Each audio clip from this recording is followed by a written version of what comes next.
What is crypto currency? Crypto currency क्या है? ऐसी कौन सी वजूहात है जिसके बिना पर क्रिप्टो करेंसी वजूद में आई? क्रिप्टो करेंसी के प्राइसेस क्यों ऊपर जाते हैं, क्यों नीचे आते हैं? इन सभी सवालात के जवाबात आप लोग को इंशाल्लाह इस वीडियो में मिल जाएंगी। तो वीडियो को बिना स्किप किए एंड तक देखना ताकि आप लोग की कोई भी सवालात, कोई भी कंफ्यूजन रिमेनिंग ना रहे। तो सबसे पहले बात कर लेते हैं what is crypto currency. Crypto currency एक डिजिटल करेंसी है जिसको हम छू नहीं सकते। ये एक कोड डिजिट्स के फॉर्म में प्रेजेंट होती है। अब बाकी करेंसीज को तो हम छू सकते हैं, जैसे PKR हो गया, USD हो गया, दरहम हो गया, INR हो गया। ऐसे बहुत सारी अलग अलग कंट्रीज़ की करेंसीज जिसको हम पकड़ सकते हैं, छू सकते हैं। इसी तरह हम क्रिप्टो करेंसी को ना पकड़ सकते हैं ना छू सकते हैं। अब दूसरे सवाल पर आते हैं कि why it was necessary to form cryptocurrency. ऐसे कौन सी ज़रूरियात है, ऐसी कौन सी वजूहात है जिसके बिना पर क्रिप्टो करेंसी वजूद में आई? अब बेसिकली जो हमारे फिज़िकल करेंसीज है, जैसे PKR हो गया, USD हो गया, दरहम हो गया, INR हो गया। अब लोगों ने सोचा कि ये करेंसीज हमारे पास मौजूद तो है लेकिन इस पर हमारा कंट्रोल नहीं है। इस पर कंट्रोल है हमारे मुल्क के गवर्नमेंट का, मुल्क की हालात का, मुल्क के हालात कैसे, बैंक्स का, एजेंसी का। जब उनका दिल चाहता है करेंसी की वैल्यू गिरा देते हैं, जब उनका दिल चाहता है करेंसी की वैल्यू बढ़ा देते हैं। इसी चीज़ को देखते हुए लोगों ने सोचा कि क्यों ना एक ऐसी करेंसी ईजाद की जाए जिस पर किसी ख़ास हुकूमत, किसी ख़ास इदारे का कंट्रोल ना हो। अब करेंसी हमारी, तो क्यों ना हम सब उसको मिलकर कंट्रोल करें। तो इसी वजह से क्रिप्टो करेंसी की ईजाद हुई। अब इस करेंसीज के कुछ एग्जांपल्स है, जैसे बिटकॉइन हुआ, डोज कॉइन हुआ, इथेरियम हुआ, बाइनेंस कॉइन हुआ, और ऐसे बहुत सारे क्रिप्टो करेंसीज के कॉइन्स मौजूद है, जैसे लाइट कॉइन हो गया, रिपल हो गया, और बहुत सारे मौजूद है। अब तीसरे नंबर सवाल पे आते हैं कि क्रिप्टो करेंसीज के प्राइसेस क्यों ऊपर जाते हैं, क्यों नीचे आते हैं। एक एग्जांपल से मैं आप लोग को इजीली समझा देता हूँ कि इसकी वजह क्या है कि क्रिप्टो करेंसीज के प्राइसेस ऊपर जाती है और नीचे आती है। मान लीजिए कि ज़मीन का एक छोटा सा टुकड़ा है, हर कोई उसको ख़रीदना चाहता है, उसकी डिमांड बहुत ज़्यादा है।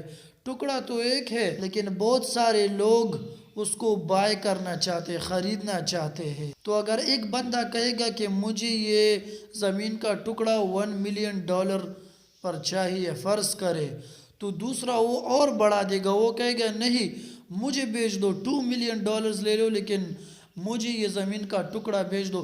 तीसरा उससे भी बढ़ा देगा, चौथा उससे भी बढ़ा देगा। तो जिस चीज़ की डिमांड बहुत ज़्यादा होती है उसकी प्राइस खुद ब खुद ऊपर चली जाती है। तो अगर वही ज़मीन का टुकड़ा कोई ख़रीदने वाला ना हो, कोई बाय करने वाला ना हो, तो उसकी वैल्यू नीचे होती जाएगी, डाउन होती जाएगी, क्रैश होती जाएगी।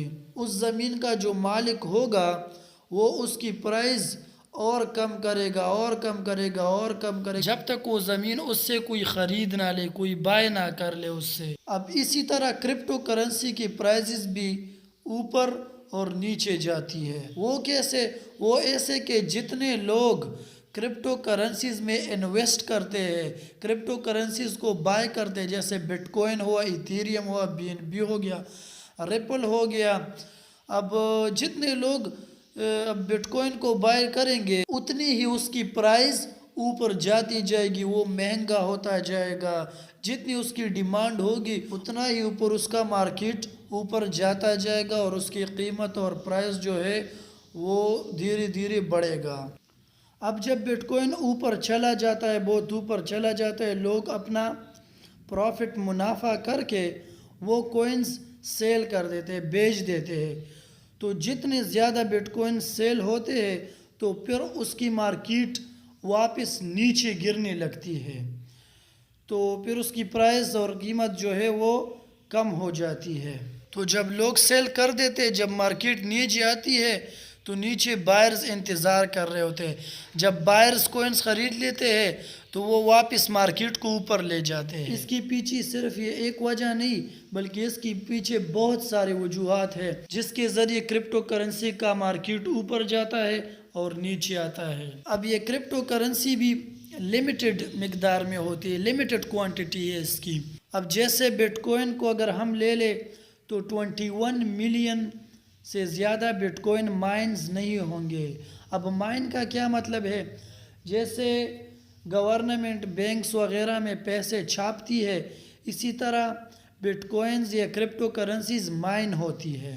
ابھی فی الحال تو بٹ کوئن کی کوانٹٹی مقدار 19.47 ملین ہے. تو جب بٹ کوئن کی کوانٹٹی 21 ملین تک پہنچ جائے گی تو اس سے زیادہ بٹ کوئن مائنز نہیں ہوں گے. اب مائن کا یہ مطلب نہیں جیسے مائنرز سونا کھودتے ہیں، ڈائمنڈز مائن کرتے ہیں. اب یہ ایک ڈیجیٹل کرنسی ہے تو اس کی مائننگ بھی ڈیجیٹل ہوتی ہے، مطلب ڈیفرنٹ کمپیوٹر سرورز کے ذریعے اس کی مائننگ کی جاتی ہے. اس کے لیے اسپیسیفک پروسیس ہوتا ہے. آئی ہوپ اس ویڈیو سے آپ لوگ کو تھوڑی سی جانکاری تو ملی ہوگی. اگر آپ لوگ کو اس ویڈیو سے تھوڑی سی بھی انفارمیشن ملی ہے تو اس ویڈیو کو لائک کر دے، شیئر کر دے اپنے فرینڈز کے ساتھ جو کرپٹو کرنسی میں انٹرسٹڈ ہے. سبسکرائب کرے چینل کو اور بیل آئیکن دبائے ایسی ہی اور انٹرسٹنگ ویڈیوز کے لیے. میں ملوں گا آپ لوگوں سے ایک ایسی ہی نئی دھماکے دار ویڈیو میں. تب تک کے لیے take care, bye bye, see you, اللہ حافظ.